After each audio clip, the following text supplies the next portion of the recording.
EBC బిల్లుపై లోక్సభలో చర్చ జరుగుతోంది. ఇప్పుడు లైవ్ ద్వారా చూద్దాం. Take adequate time. When we meet the next after 1 month, we'll consider about this. This is my request. Thank you. Arun Jaitley, do you want to intervene? माननीय सभापति जी, मैं कांग्रेस पार्टी के जो प्रमुख वक्ता श्री केवी थॉमस ने अपनी भावना व्यक्त की है और उसके बाद कहा कि हमारी पार्टी इसके विरोध में नहीं है। मैं तो यहां देख रहा हूं कि अधिकतर राजनीतिक दल, चाहे इस तरफ हो या उधर हो, जब उन्होंने अपने चुनावी घोषणा पत्र जारी किए थे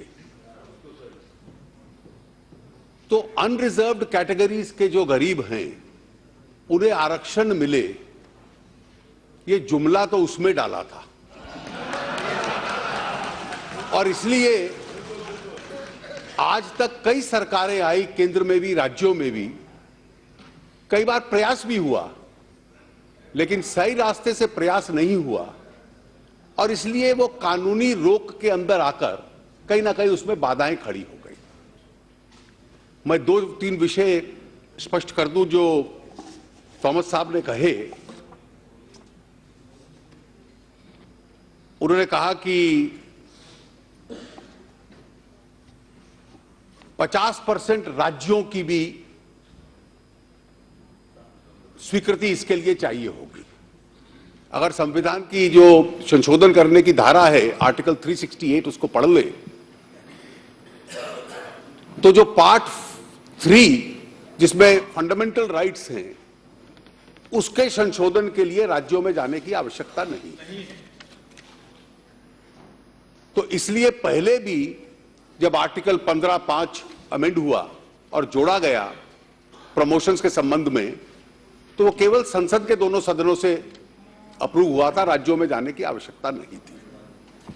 आपने एक दूसरा विषय उठाया कि पहली बार इतिहास में आपने एससी एसटी को रिजर्वेशन दिया, उसमें तो केवल एडिड इंस्टीट्यूशंस का जिक्र है और इसमें आपने एडिड और अनएडिड का दोनों का ले लिया। तो क्या आप जो अनरिजर्व्ड कैटेगरी का गरीब है उसको एससी एसटी ओबीसी की तुलना में ज्यादा अधिकार देने वाले हैं इसके तहत रिजर्वेशन का? ऐसा नहीं है। जो आर्टिकल 15(5) अमेंड हुआ और संविधान में ऐड हुआ, ये शब्दावली एजुकेशनल इंस्टीट्यूशंस वेदर एडिड और अनएडिड, वो कास्ट बेस्ड रिजर्वेशन के लिए भी यही फ्रेजियोलॉजी थी और आज इसके लिए भी यही फ्रेजियोलॉजी है। तो ये दोनों कारण जो आपने बतलाए, संविधान को एक बार 368 को और 15(5) को आप पढ़ लें तो वो फैक्चुअली अपने आप में गलत है। माननीय सभापति जी, अगर हम राजनीति और राजनीति के मतभेद से अपने आप को अलग कर लें तो ये आरक्षण की कल्पना हमारे संविधान में पैदा कैसे हुई थी? जो वर्ड शब्द सोशलिस्ट था वो तो ओरिजिनल प्रियम्बल में नहीं था, 1976 में 42वें संशोधन से ऐड हुआ। लेकिन जब पहला संविधान बना और इसका तर्क जो कहीं पब्लिक स्पेस में दिया जा रहा है कि क्या बेसिक स्ट्रक्चर, बुनियादी ढांचे के आधार पर इसको चुनौती मिल सकती है, तो जो आरंभिक संविधान निर्माताओं ने बनाया था उसके प्रियम्बल में हालांकि शब्द सोशलिस्ट नहीं था, लेकिन उसमें 2 बहुत महत्वपूर्ण शब्द थे, वाक्य थे। एक था कि सभी नागरिकों को, टू ऑल सिटीजन्स, और इस पे कोई धर्म या जात का संबंध नहीं था, हम क्या क्या देंगे? Justice that is social, economic and political. और दूसरा क्या था? Equality of status end of opportunity, यानी कि अवसरों के मामले में उनको बराबरी देने का हम लोग प्रयास करेंगे। तो यह तो संविधान निर्माताओं की आरंभिक कल्पना थी कि हमें हर नागरिक को सामान्य अवसर देने का एक प्रयास करना चाहिए। अब ये इक्वालिटी ऑफ अपॉर्चुनिटी जो है, सामान्य अवसर हैं, जिस समाज में चाहे जातीय आधार पर, चाहे आर्थिक आधार पर बड़े और छोटे के बीच में बहुत अंतर था और ऐतिहासिक दृष्टि से था, अब उसमें हम उन सबको कहें कि बराबरी का यह अर्थ है, इक्वालिटी का यह अर्थ है कि आप सब एक परीक्षा में बैठ जाओ, एक जैसी परीक्षा होगी, तो क्या वो बराबरी होगी? तो संविधान निर्माताओं में इतना दूरदृष्टि थी कि उन्होंने कहा यह बराबरी नहीं होगी। आप दो ऐसे नागरिक जो बराबर के नहीं हैं, पैदा होने की वजह से या आर्थिक आधार पर जो बराबरी के नहीं हैं, जब उनको बराबर मान लेते हैं तो वो अपने आप में अन्याय होगा। Just as equals cannot be treated unequally, unequals cannot be treated equally. और इसमें से जो अफर्मेटिव एक्शन कि अधिक अवसर देने पड़ेंगे, यह कल्पना उन्होंने बढ़ाई संविधान की धारा 15 और 16 में। 14 में कहा कि सबको बराबरी का अधिकार होगा, लेकिन 15 में उन्होंने कहा, 15 का कि जात के, धर्म के, सेक्स के, रिलीजन के, क्रीड के आधार पर भेदभाव नहीं होगा। यह कल्पना उन्होंने आर्टिकल 15 में कही। और उसके साथ साथ कि सरकार या शासन या देश, संसद ऐसे कानून बना सकता है जो कुछ लोग जो शैक्षणिक दृष्टि से या सामाजिक दृष्टि से पिछड़े हैं, उनको विशेष अवसर प्रदान करे। हमने उसको विशेष अवसर कहा, पश्चिम के लोग डेमोक्रेसीज में उसको अफर्मेटिव एक्शन कहते हैं, केवल इतना फर्क है। और यह विशेष अवसर देने से जिनके बर्थमार्क्स कुछ ऐसे थे कि वो पैदाश से बराबर नहीं थे, तो उनको बराबरी के स्तर पे कैसे लाना है, वो उस विशेष अवसर के आधार पे आएगा। और ये इस आरक्षण के पीछे कल्पना थी। आर्टिकल 15 में हमने संशोधन करके 15(5) डाला, और 15(5) का जो उद्देश्य था वो शैक्षणिक संस्थानों के साथ था। शैक्षणिक संस्थानों के साथ यह था कि एजुकेशनल इंस्टीट्यूशंस में स्पेशल प्रावधान करना, चाहे वो एडेड हो या अनएडेड हो, और उन संस्थाओं में प्रावधान करके विशेष अधिकार दाखिले का जो लोग उस दृष्टि से पिछड़े हैं उनको हम लोग देंगे। आर्टिकल 16 का संबंध शिक्षा से नहीं था, उसका रोजगार से था। और रोजगार का अभी तक अर्थ 16 के लिए जो माना जाता है, और इसलिए कभी आर्थिक विषयों पे बहस होगी तो मैं आपके बेरोजगारी के आंकड़ों का उत्तर दे दूंगा, लेकिन अभी तक वो पब्लिक एम्प्लॉयमेंट तक सीमित है कि पब्लिक एम्प्लॉयमेंट जो है, सरकारी क्षेत्र का जो रोजगार है, उसमें पीएसयूज हैं, राज्य सरकारें हैं और जितनी सरकारी संस्थाएं हैं, या जिसको हम स्टेट इंस्ट्रूमेंटैलिटीज भी कहते हैं, उस रोजगार में भी ये अवसर प्रदान होगा। अब इसका हम इतिहास देखें। पहला आरक्षण जो था, जो बिल्कुल अविवादित था, वो SC ST के लिए था। और SC ST के साथ विशेषता ये थी, और मुझे लगता है हम लोगों को ये अलग अलग कल्पना समझ लेनी चाहिए कि कोई SC या ST परिवार में पैदा हुआ, जीवन में बहुत तरक्की भी कर ले और सोचे कि मेरी जात बदल सकती है, तो इसकी कोई व्यवस्था नहीं है। डॉक्टर अंबेडकर कहते थे कि ये एक व्यवस्था है, वो ऐसे फ्लोर पे बहे जिसका सीढ़ी या जीने के साथ दूसरे से संबंध नहीं है, वो ऊपर चढ़ना भी चाहे सामाजिक आधार पर नहीं चढ़ सकता।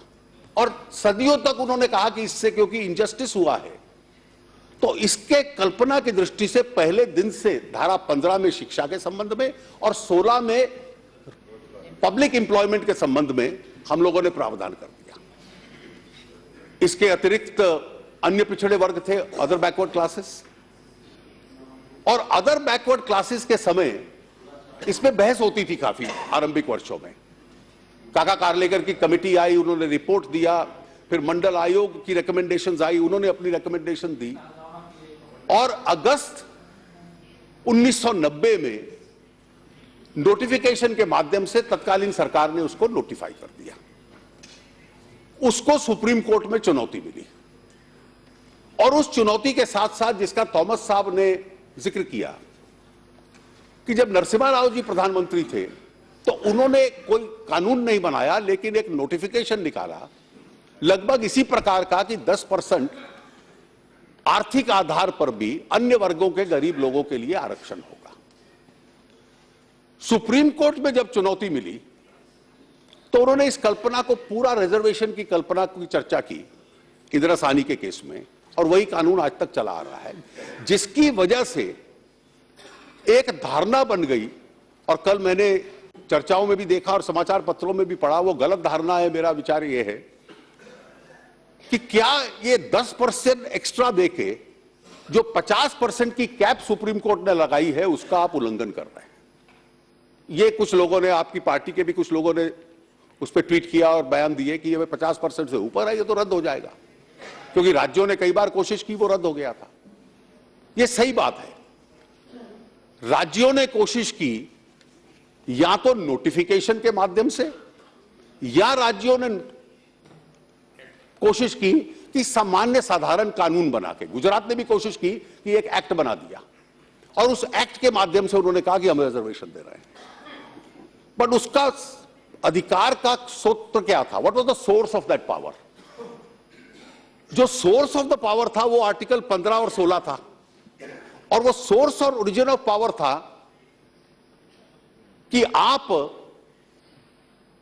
या तो जो पिछड़े हैं, SC ST है या सोशली या एजुकेशनली बैकवर्ड है उनको दे सकते हो। और मंडल आयोग के केस इंदिरा साहनी की जजमेंट में सुप्रीम कोर्ट ने कहा कि कास्ट जो है वो इस सोशल और एजुकेशनल बैकवर्डनेस का एक की डिटर्मिनेंट है। कौन ऐतिहासिक दृष्टि से था बैकवर्ड? जो मंडल आयोग की रिपोर्ट थी, काका कार्लेकर कमेटी की रिपोर्ट थी, उसके तहत caste is the best determinant of backwardness.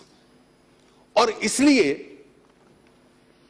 Narasimha Rao ji ने 10% का नोटिफिकेशन निकाला, पर वो नोटिफिकेशन का सोर्स ऑफ पावर यहां तो संविधान में होता, ना आर्टिकल 15 में था ना आर्टिकल 16 में था, क्योंकि इकोनॉमिकली वीकर सेक्शंस के लिए ना आर्टिकल 15 में प्रावधान था ना 16 में था। जब कुछ राज्य कानून लाए तो उस कानून का भी सोर्स ऑफ पावर नहीं था, क्योंकि रिजर्वेशन की कल्पना SC ST या एजुकेशनली सोशली बैकवर्ड के संबंध में थी। तो इसलिए कभी भी न्यायपालिका ने उसको स्वीकार नहीं किया। और जो 50% की सीमा लगाई सुप्रीम कोर्ट ने, मैं स्पष्ट कह सकता हूं कि वो सीमा केवल आर्टिकल 16(4) में जो कास्ट बेस्ड रिजर्वेशन था उसके संबंध में लगाई।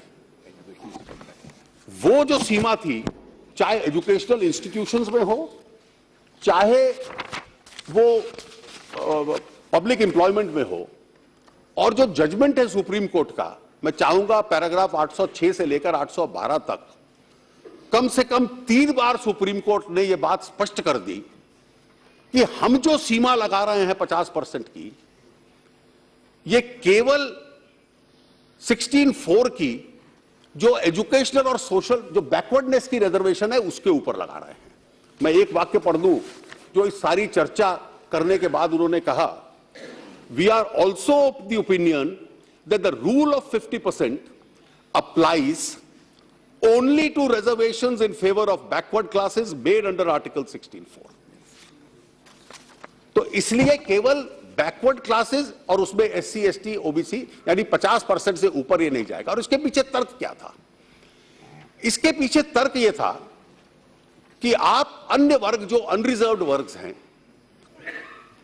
अगर उनके लिए भी सीट्स नहीं छोड़ोगे तो शुरू तो हमने किया था कि जो सामाजिक और ऐतिहासिक दृष्टि से भेदभाव हुआ उस भेदभाव को समाप्त करना है, उस डिस्क्रिमिनेशन को समाप्त करना है। लेकिन अगर दूसरों के लिए बहुत कम स्थान बचेगा तो भेदभाव समाप्त करने चले थे किसी और का। और अगर मैं जो अमेरिकन सुप्रीम कोर्ट ने जिस फ्रेज को यूज किया है, तो यह भेदभाव उल्टा बन गया। तो this became a case of reverse discrimination, क्योंकि दूसरे वर्गों के पास फिर बहुत ज्यादा एडिक्वेट स्पेस एजुकेशनल इंस्टीट्यूशन और पब्लिक एम्प्लॉयमेंट में नहीं रहेगी। तो ये बैलेंस बना रहे तो उन्होंने 50% का तर्क सुप्रीम कोर्ट ने दिया। सही है गलत है इसकी चर्चा चलती रहेगी, मैं उस पर टिप्पणी नहीं करता, लेकिन ये उसके पीछे तर्क था और वो केवल 16(4) के आरक्षण के संबंध में था। अब आपने कहा कि ये क्या कारण है कि आप अभी ले आए। पटेल समाज को आरक्षण दो, आपकी पार्टी ने 2017-18 से पहले तो कभी नहीं कहा था। कई वर्गों के संबंध में, और इसके पीछे कारण था, इसके पीछे कारण यह था कि समाज में कई वर्ग ऐसे हैं जो आर्थिक परिवर्तन हुआ उसमें कुछ लोग बहुत आगे निकल गए। कुछ लोगों को लगता है कि जो किसान की आमदनी है और हम बार बार चमचा करते हैं कि वो कम है, और इसलिए अन्य वर्गों का, उसका कोई धर्म हो, उसकी कोई जाति हो, उसका कोई भी रिलीजन हो, अगर उसमें वो गरीब है तो उसके संबंध में क्या कल्पना होनी चाहिए। तो जो अदर क्लासेस हैं, अदर सेक्शंस हैं जो अनरिजर्व्ड के बाहर हैं, किसी जात के होंगे, किसी रिलीजन के होंगे, 50 में से अधिकतर उन्हीं के लोग इसमें आते हैं, जो बचे हुए 50 में से। यह कहना कि सोशल और इकोनॉमिक जस्टिस जो उस बेसिक स्ट्रक्चर का हिस्सा है, इक्वालिटी ऑफ अपॉर्चुनिटी जो उस बेसिक स्ट्रक्चर का हिस्सा है, आप अपने 50 में से 10% तक अपने वर्ग के गरीबों के साथ शेयर कर लीजिए। इसमें किसको क्या इतराज होना चाहिए?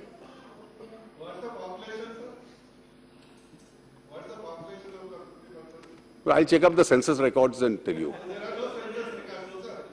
You see, please. You please make your point when you get a chance. तो इसलिए ये कल्पना थी कि इसको दिया जाए, और आज मुझे लगता है वक्त आ गया है।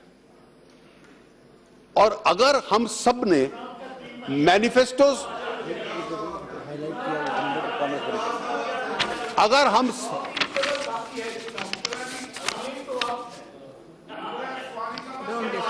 ऐसा है दादा, मेरा आप सबसे आग्रह है that if you are supporting this, don't be grudging in your support, be whole hearted and large hearted.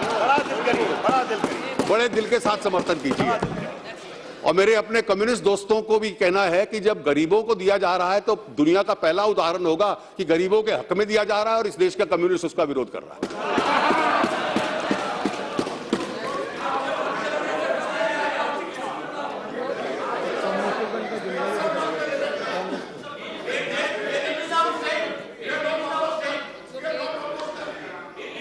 I am grateful to you if you are not opposed. Madam, let me read. I can read the manifesto of every party. My party had supported it. Let me read, just for illustration, the manifesto of 2014 of the Congress Party. No, I am reminding you, sir.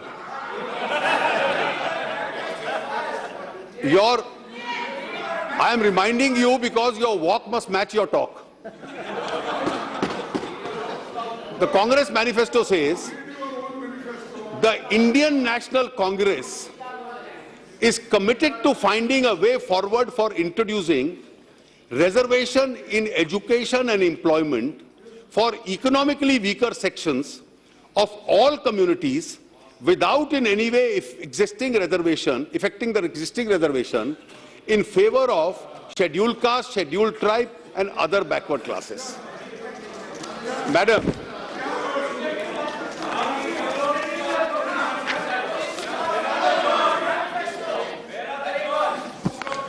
Madam,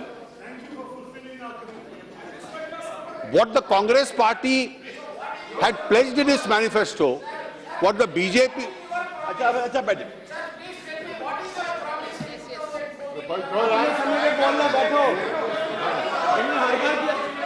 बैठो अपनी जगह पे।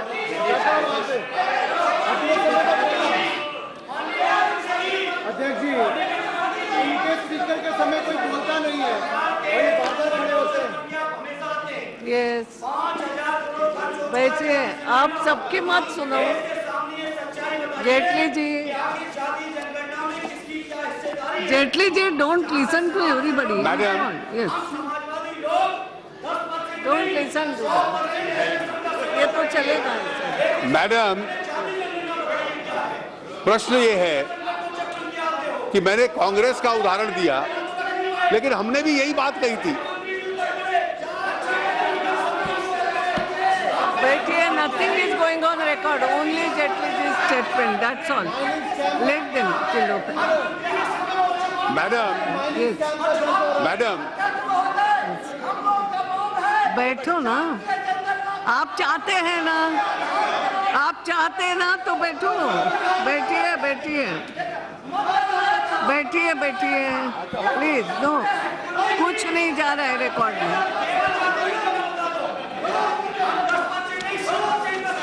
Yes please. Yes madam. Minister. Madam, मैंने इसलिए जिक्र किया कि केवल हमारी पार्टी या हमारे एनडीए के साथी नहीं, कांग्रेस और अन्य पार्टियों ने भी लगभग एक ही भाषा में अपने चुनाव घोषणा पत्रों में किया है। हमारी जो गरीब की गरीबी हटाने के लिए जो कमिटमेंट और निष्ठा है, वो केवल मैनिफेस्टो तक सीमित होगी या पार्लियामेंट के कानून के माध्यम से उसकी शिक्षा और रोजगार तक जाएगी, ये कांग्रेस पार्टी और इनके साथियों की आज परीक्षा है। वो परीक्षा में क्या करते हैं, इसके रिजल्ट का, इसके परिणाम की हम लोग प्रतीक्षा कर रहे हैं। मैं उनसे आग्रह करूंगा कि जो मैनिफेस्टो में लिखा है उसका समर्थन कीजिए और बड़े मन के साथ कीजिए, ग्रजिंगली मत कीजिए। बहुत बहुत धन्यवाद। श्री तंबीदुराई जी, तंबीदुराई जी। Madam Speaker, I am missing my colleagues here. Because of that, on behalf of ADMK party, I want to force to speak now. To express, because my members, nearly 34 members, already you have taken action, they are not here. Can't help it. Whereas I am the alone man here, I have to say about the reservation policy. First of all, madam, because they may not in a position to vote also here. That is another thing. Because okay, I am coming to the point. Madam, the government has now introduced a bill regarding reservation for the economically weaker section, that is 10% quota. They are going to bring that. First of all, I want to know what is the purpose of reservation. Because Honorable Minister, Finance Minister explained so many things. Why we want reservation? The reservation the country requires for a social justice. That is our party stand. Because we know, especially in India, Varnasram, you say what about Varnasram? The Varnasram, in that so many castes are enumerated. In